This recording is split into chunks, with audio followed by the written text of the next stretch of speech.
My message this afternoon is going to be found here in the book of 1 Peter in chapter 3 in verse 20. To those who were disobedient long ago, when God waited patiently in the days of Noah while the ark was being built. In it, only a few people, 8 in all, were saved through water. God waited patiently in the days of Noah while the ark was being built. This message is entitled, The God Who Waits and Saves. The God Who Waits and Saves. I'm going to be perfectly honest with you this afternoon. This is going to be a very candid, honest moment. I am not fond of waiting. Ayoko naghihintay. Sino sa mga kalalakihan, gaya ko, ayaw niyong maghintay, taas ng kamay. Kahit hindi kalalakihan, kahit kababaihan, nagtataas ng kamay. But I want you to know that if there is someone who is okay and all right with waiting, it is God. The God that we are worshiping and the God that I would introduce to you is the God who waits. And He is the God of patience and long-suffering, and He is the God who also saves. Sa ating panahon ngayon, parang ito ay lost art. It seems that nobody wants to wait anymore.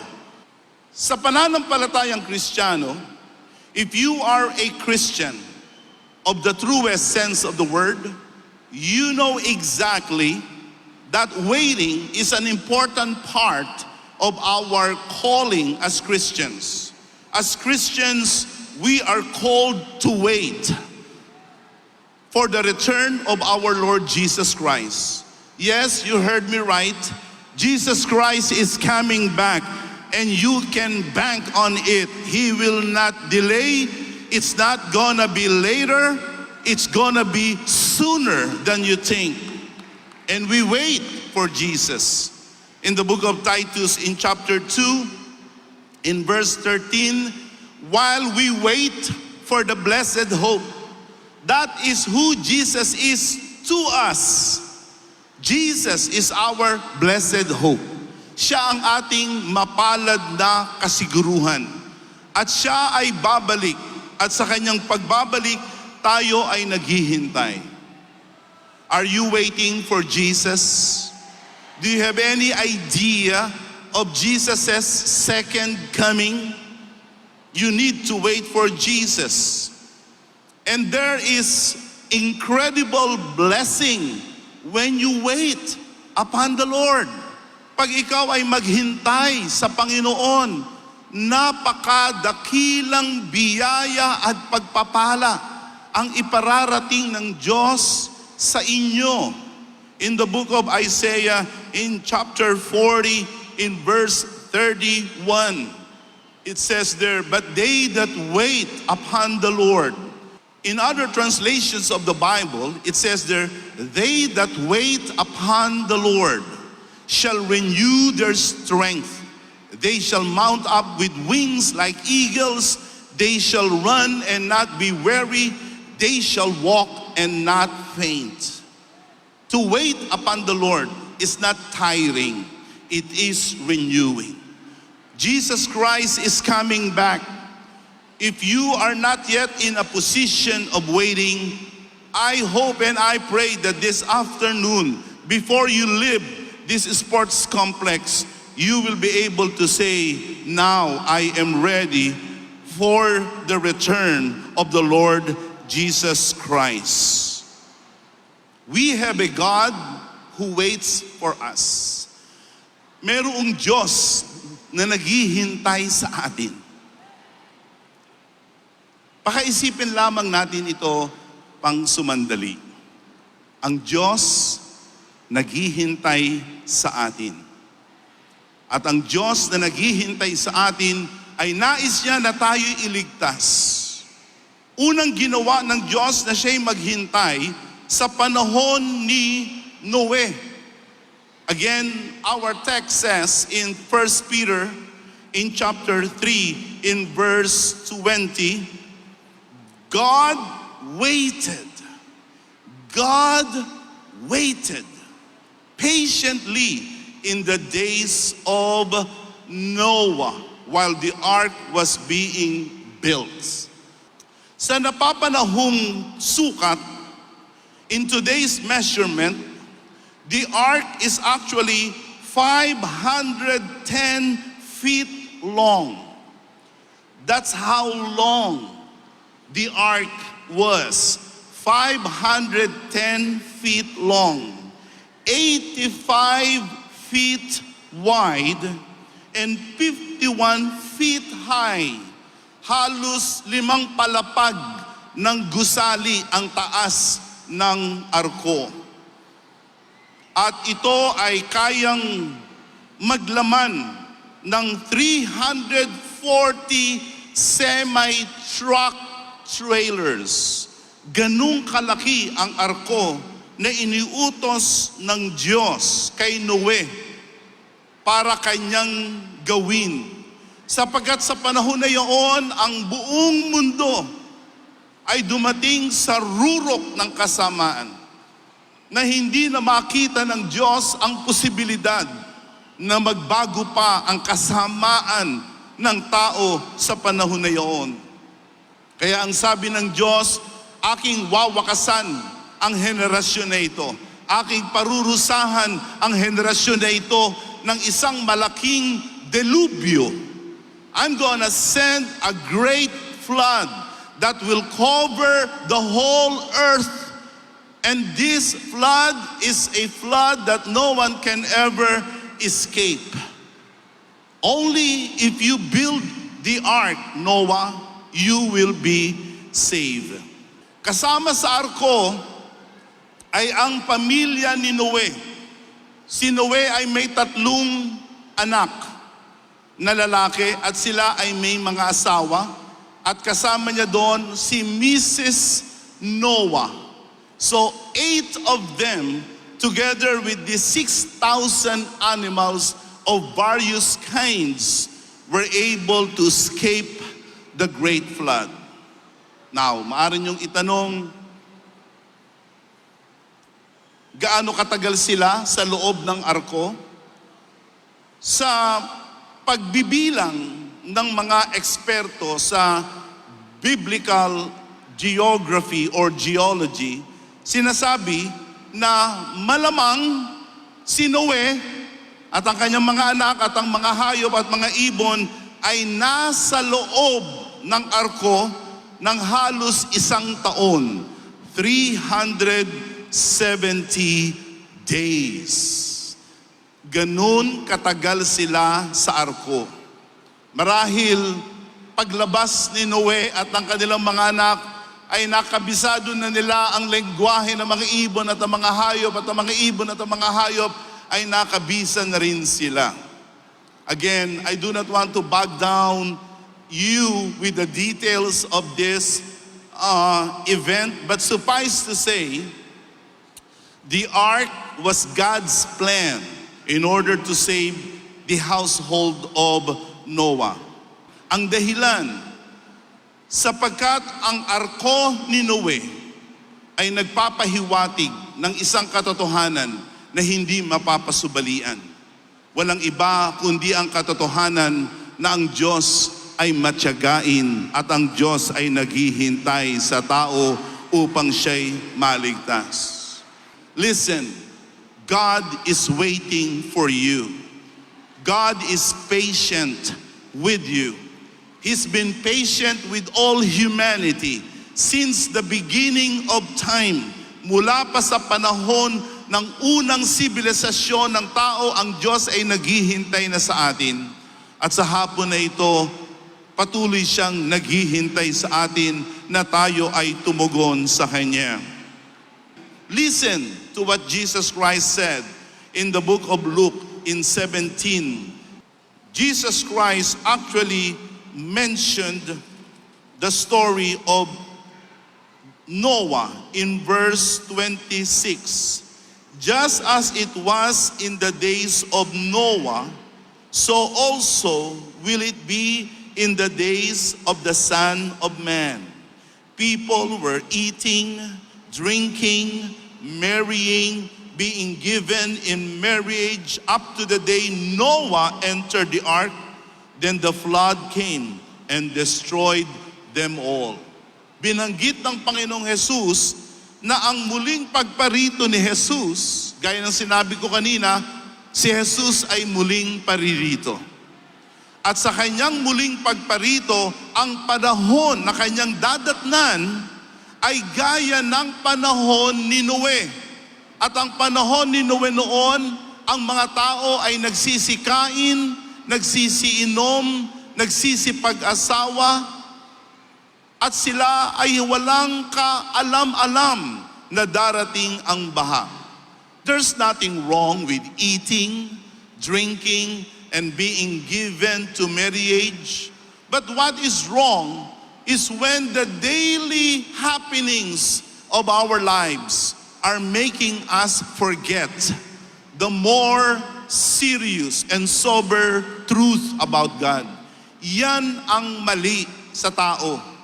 Na dahilan sa ating araw-araw na pamumuhay, dahilan sa ating mga kaabalahan sa buhay, dahilan sa ating mga pag-aalala sa mga buhay natin dito, ay nakakalimutan na natin ang Diyos.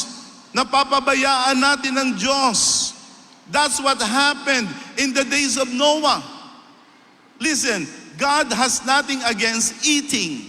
He made our body to eat. There's nothing wrong with drinking. God made our body to survive by drinking. There's nothing wrong getting a wife or a husband. That is part of human nature. But we can be so embroiled, we can be so engrossed, so preoccupied with the daily happenings of life that we are beginning to forget God. There are deeper truths. There are bigger truths that you and I need to know about Noah, the flood, and the ark. And again, that is the truth that God is the God who waits, the God who is patient, and the God who is willing to save.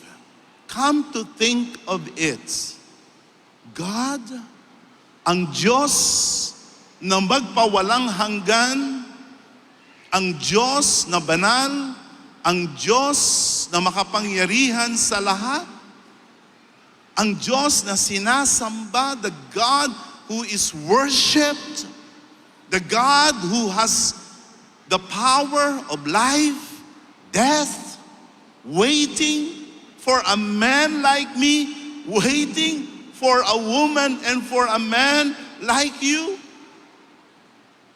Maybe this is the most compelling, the most striking truth you have ever heard today. It's not every day we get to hear this truth that God waits. Ang Diyos ay naghihintay sa atin. At may dahilan ng Diyos bakit siya naghihintay sa atin. I'm going to give you two important reasons why God wait in Noah's time. There are two major reasons why God wait in Noah's time. Number one, He waited on Noah and his family to build and finish the ark. He waited. Naghintay ang Diyos kay Noe at sa kanyang sangbahayan na pasimulan at tapusin ang arko. I'm a pastor, but in the United States of America, God has given me the privilege to supervise the construction of a beautiful house of worship and a seminary campus.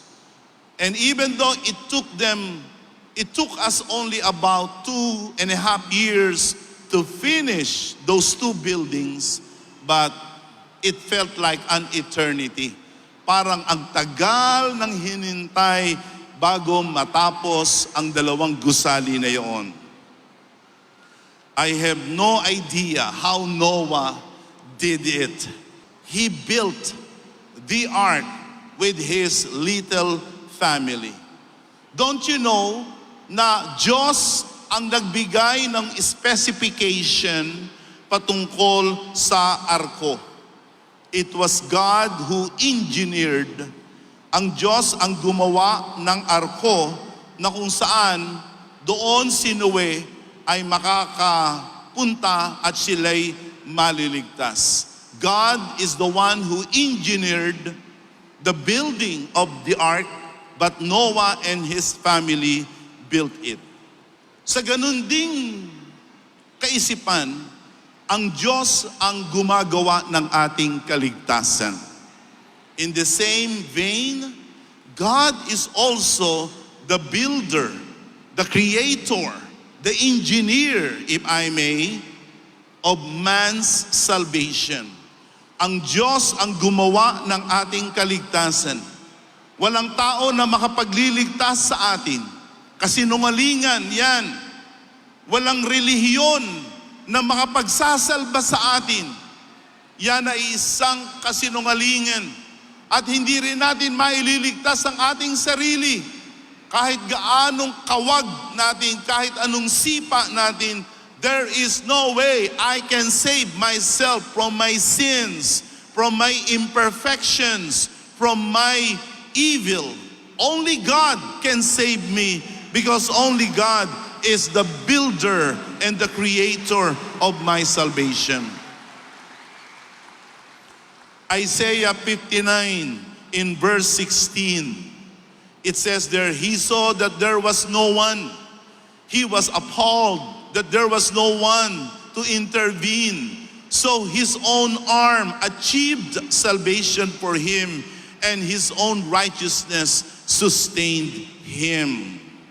God saw that there was no one among us. Wala sino man sa atin na kayang magligtas ng kanyang sarili. Wala sino man sa atin ang sapat na makapagliligtas sa atin. Alam ng Diyos yan mula sa langit. Kaya nakita ng Diyos na kung hindi siya gagawa, kung hindi siya kikilos, kung hindi niya tayo ililigtas, ay walang mangyayari sa atin. Subalit, ito ang napakagandang katotohanan. Ang Diyos ay kumilos. Ang Diyos ay gumawa. At ang Diyos ay nagbigay sa atin ng ating kaligtasan mula sa kasalanan, mula sa kaparusahan ng ating mga kasalanan. Kaya ang tawag sa anak ng Diyos sa Panginoong Jesus, siya ang pasimuno at siya ang katapus-tapusan ng ating pananampalataya. Jesus Christ is identified in Hebrews 12:2. Listen, as the author and the perfecter of our faith. Man's salvation is the biggest project of God. It is not the creation of the world, but it is the salvation of the people in the world. That is God's greatest, biggest, most massive projects. Ang kaligtasan ng sanglibutan, ang kaligtasan ko, ang kaligtasan mo, yan ang pinakamalaking proyekto ng Diyos at hindi niya minadali. Hindi niya basta-basta ginawa ang ating kaligtasan. The same thing that Noah did. Noah was not sloppy. Noah was not negligent in doing the ark. Kung hindi, ang arko ay lumubog dahil maraming butas. Subalit ang arko ay nakatagal sa malaking delubyo na yon. God waited for the perfect time for our salvation to happen. Ganito rin mga kaibigan, ang ginawa ng Diyos. God waited for Noah to build the ark perfectly. And it was, believe it or not, a perfect project. It was actually man's first project. And through the ark, the family of Noah was saved. The same thing with our salvation. Ang Diyos ang may akda ng ating kaligtasan. Wala ka nang idaragdag dyan. Ang gagawin mo lang, gaya ng isang handog at kaloob, ito'y iyong tatanggapin. There's something interesting, a trivia about the ark. The ark only has one door.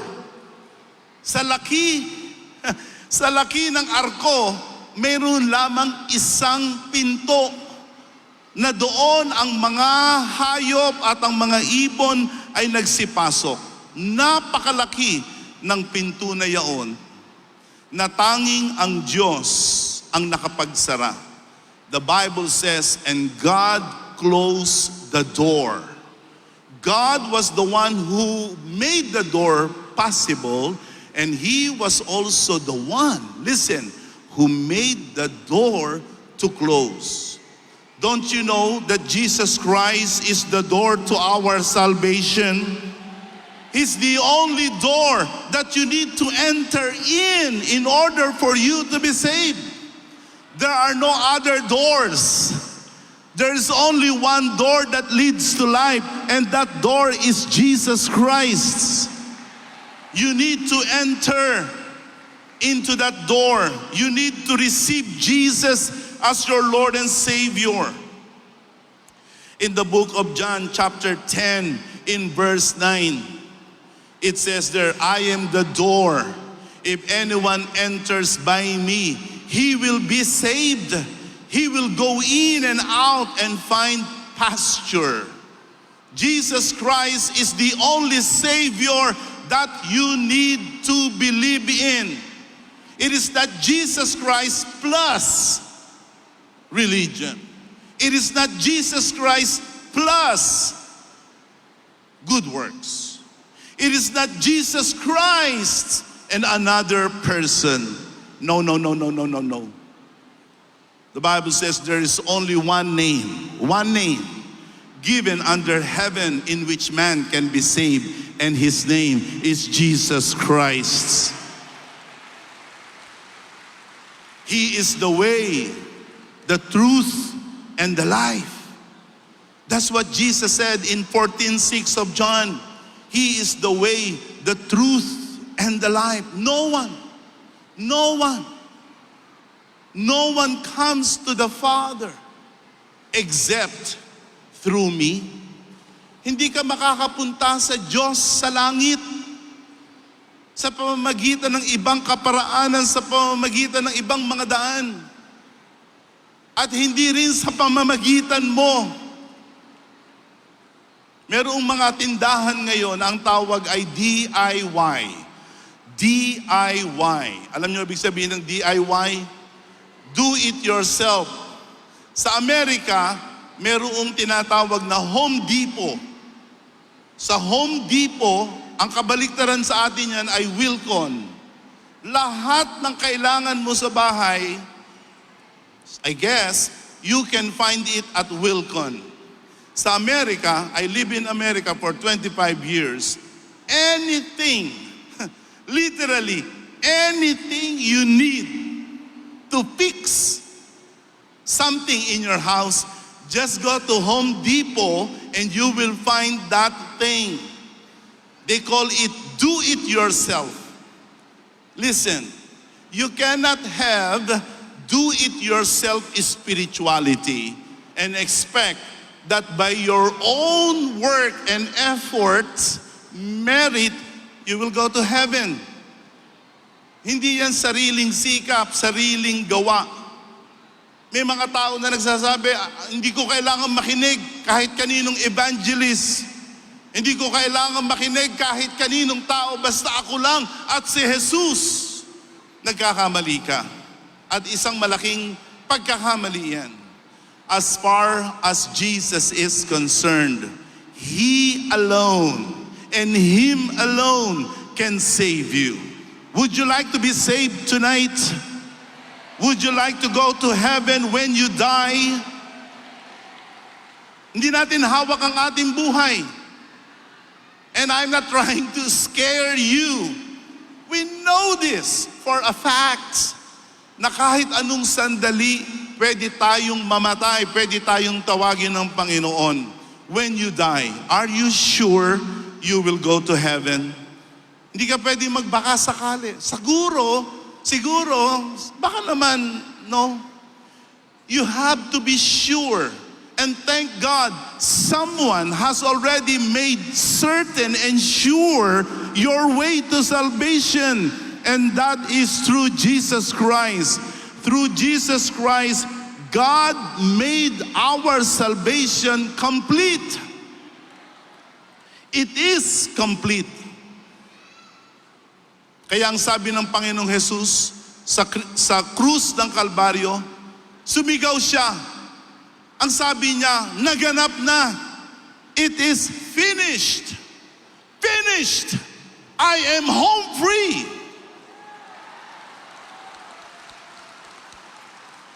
God doesn't need your help. He doesn't need assistance in order for you to be saved.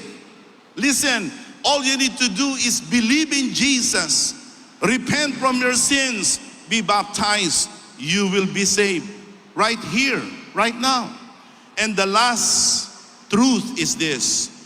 He waited to give the people in Noah's time all the chances to hear the gospel of His salvation. Yon ang dahilan. Pangalawang dahilan, mga kaibigan, bakit ang Diyos ay naghintay ng ganung katagal sa arko ni Noe para ang mga tao sa panahon ni Noe ay magkaroon ng lahat ng pagkakataon na sila ay makapakinig ng ebanghelyo ng kaligtasan. We all know Noah was an ark builder, don't we? But don't you know that Noah wasn't just a builder, Noah was a preacher. Yes, he was a preacher. Akala natin si Noe ay isang contractor lang. Hindi po. Si Noe ay isang mangangaral din. He was also a preacher. He was also a spokesperson of God. We can read that in the book of 2 Peter chapter 2 verse 5. 2 Peter chapter 2 in verse 5. It says there, if He did not spare the ancient world when He brought the flood on its ungodly people, but protected Noah, a preacher of righteousness. Noah wasn't just a builder. He was a preacher. He was a preacher of righteousness. Noah built the ark to save himself and others who will join him, but he also preached against the evil of his day. Listen to this, my dearest friends. Are you with me? Ang Diyos ay hindi bulag. Hindi bulag ang Diyos. Hindi bingi ang Diyos. At ang Diyos ay hindi pipi pag makita niya ang kasamaan. God is not dumb. God is not oblivious. God is not naive. He is not indifferent. Listen carefully. Ang Diyos may buong kamalayan sa lahat ng kasalanan na ginagawa ng mga bansa at ginagawa ng mga tao. Itong nangyayaring katiwalian sa Pilipinas, itong kabulukan na kumakain sa ating sistema, nakikita ng Diyos yan. Naririnig ng Diyos ang ating sigaw sa hustisya. Naririnig ng Diyos ang ating sigaw sa katwiran. At ang Diyos magsasalita laban sa kasamaan. Ito man ay kasamaan ng mga bansa o ito man ay kasamaan ng mga individual sa atin, God is not blind. He is not deaf. God can see the evil that is happening in our time. In the book of Jonah, in chapter 1, verse 2, it says here, "Go to the great city of Nineveh, preach against it, because its wickedness has come up before me."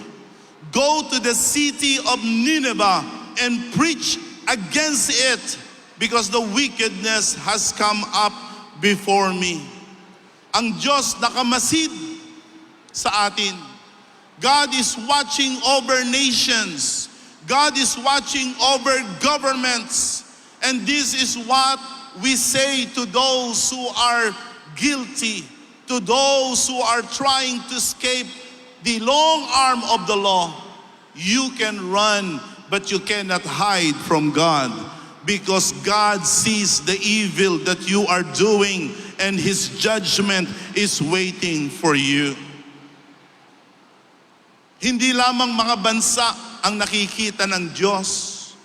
Kaya tayong mga mamamayan, tayong mga Pilipino, umasa lamang tayo sa Diyos.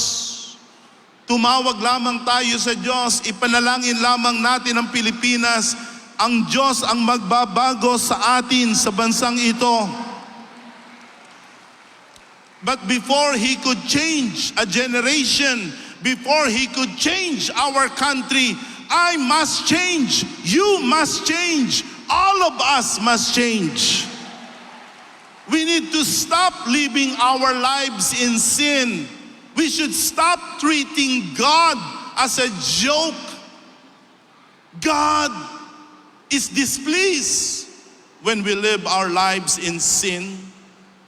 In the book of Romans, in chapter 2, verses 6 and 7, this is what the Bible says: God will repay each person. God will repay. Hahatulan ng Diyos, pagbabayaran ng bawat tao ang lahat ng kanyang ginawa.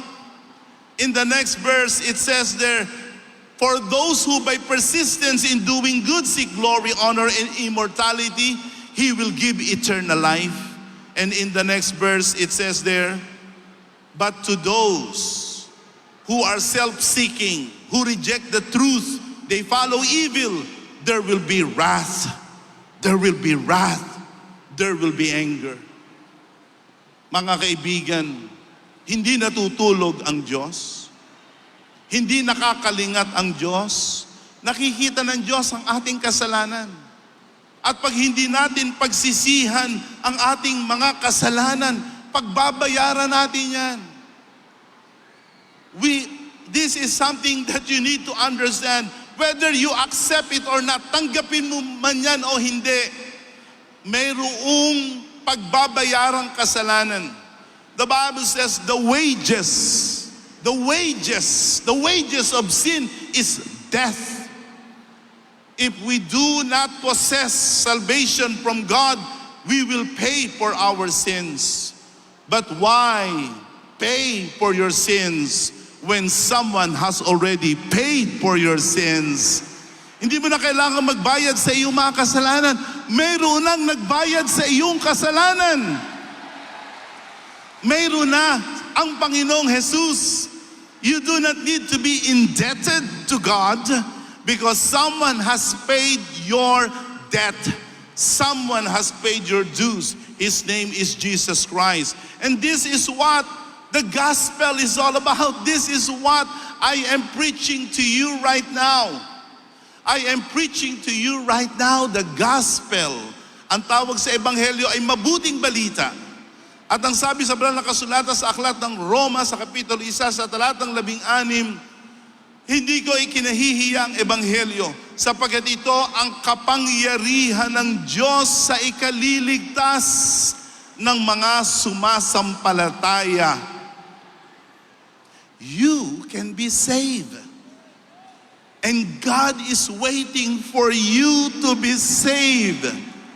He's been waiting for you. Hindi mo lang alam yan.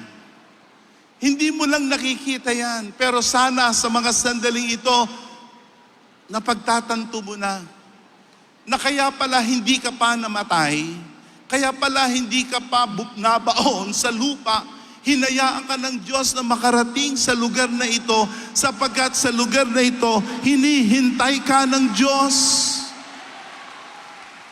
Come to think of it, you could have died prematurely.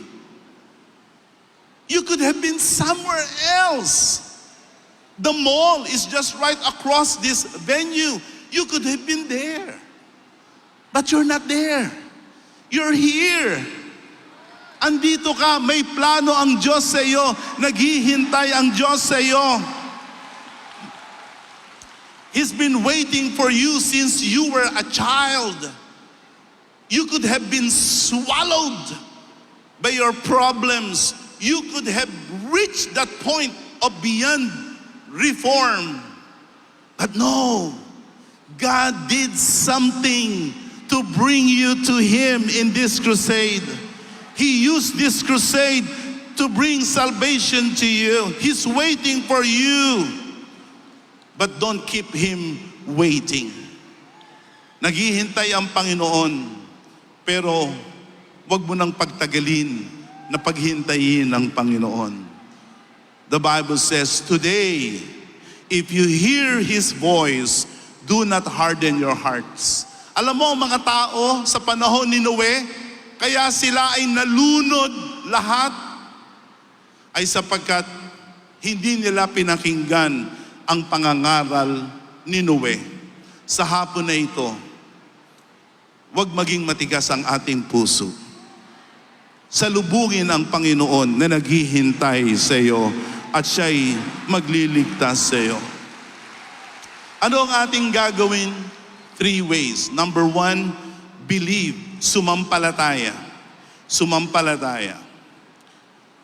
Ang sumampalataya ay buong pagtitiwala sa Diyos.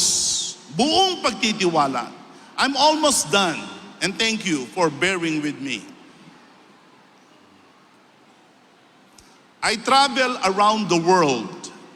The PMCC Fort Watch has many churches, actually 80 plus countries in the world. Sa susunod na linggo, I will be going to Thailand, and then I will be going to the United States, and then I'll be going to Europe. Definitely, sasakay ako ng eroplano. Pero, sino sa inyo sumakay na ng eroplano? Cebu Pacific, Philippine Airlines. At ang una niyong pinupuntahan ay yung cockpit. At kinakatok ninyo. Nandiyan ba piloto? Sir, ako po isang pasahero papunta ng Iloilo. Gusto ko lang tanungin, kayo ba marunong magpalipad ng eroplano? Dahil kailangan kong makarating sa Iloilo, marunong ba kayo magpalipad ng eroplano? Sir, baka hindi naman kayo marunong magpalipad ng eroplano. Ako na lang magpapalipad ng eroplano. Meron ba sa inyo na sumakay ng eroplano? Na gano'n ang ginawa ninyo? Pinuntahan niyo yung piloto na, Sir, baka ako na lang pwedeng magpalipad. Wala. Buong tiwala kayo na yung piloto ay marunong magpalipad ng eroplano. When you say trust, that is 100%. Do you trust Jesus for your salvation? You don't question God. You don't question Jesus. You don't say, are you sure? God, are you sure that Jesus, your son, can save me? That's not faith, that's doubt. Trust in God. Trust Jesus. He was the one who died for you. Sa halip na ako ang mamatay, sa halip na ikaw ang mamatay, si Jesus na ang namatay para sa iyo. At hindi lamang siya namatay at nagdusa sa krus ng Kalbaryo para sa iyo, siya din ay nabuhay na muli sa mga patay para sa iyo. And only Him had done that. You must believe Jesus. Number 2, you must repent. Kailangan mo magsisi. Repentance is change. That's change. Ang pagsisisi ay pagbabago. Hindi iyan emotional lamang, hindi lamang yan iyak-iyak lamang or drama or emote. To repent is to change your ways. Look at me, parang ganito. Ngayon, nakaharap ako sa inyo, right? Nakaharap ako, sa likod, nasa likod ako. Pag ikaw ay magsisisi, babaguhin mo ang direksyon. Kung ikaw ay patungo at nasa daan ng kasamaan, magsisisi ka na at sasabihin mo, hindi na ako lalakad sa daan ng kasamaan. Ako'y lalakad na sa daan ng katwiran at kabanalan. At ako ay hindi na lalakad papalayo sa Diyos. Ako ngayon ay lalakad papalapit sa Diyos. That's what repentance is. And the Bible says, God commanded all people to repent. The book of Acts 17:30. He wants all people to repent because God doesn't want us judged. He wants us saved. And lastly, anong dapat nating gawin? Kailangan nating magpabautismo. Kailangan nating magpahugas sa ating mga kasalanan. Alam nyo, ang tubig, yung baha na pinagdaanan ni Noe, yun din ang tubig na nagtaas sa arko at yun din ang nagpalutang sa arko. At ang tubig sa panahon ni Noe ay sumisimbolo sa bautismo, sa tubig ng bautismo na dapat nating maranasan. At ito'y nagliligtas sa atin. Pakinggan nyo lamang 1 Peter chapter 3 in verse 21. It says there, this water symbolizes baptism that saves you. Did you hear that? Baptism now saves you. Not the removal of dirt from the body, but the pledge of a clear conscience. It saves you by the resurrection of Jesus Christ. Kaya ang utos ng Panginoon ay sumampalataya, magsisi, at magpabautismo. You need to be baptized today. All baptisms in the Bible happened right there and then. And I've been doing this crusade for the last 6 years. And in every stop, in every city, literally thousands and thousands and thousands were being baptized. It's a beautiful moment. Napakagandang sandali na pagkatapos na ikaw ay mabautismuhan, ikaw ay iaahon sa tubig at ikaw ay magiging bagong tao na. Ang lahat ng iyong kasalanan ay pinatawad na, inalis na ng Panginoon. Kaya ang utos ng ating Panginoon na humayo sa buong sanglibutan, gawin mo silang maalagad at bautismuhan sila sa pangalan ng Ama, ng Anak at ng Espiritu Santo. That's how your sins could get cleansed. That's how your sins can be forgiven. You need to believe in Jesus, you need to repent from your sins, and you need to be baptized. Would you like to have a brand new start? Would you like to be a brand new person? All you need to do is do those things.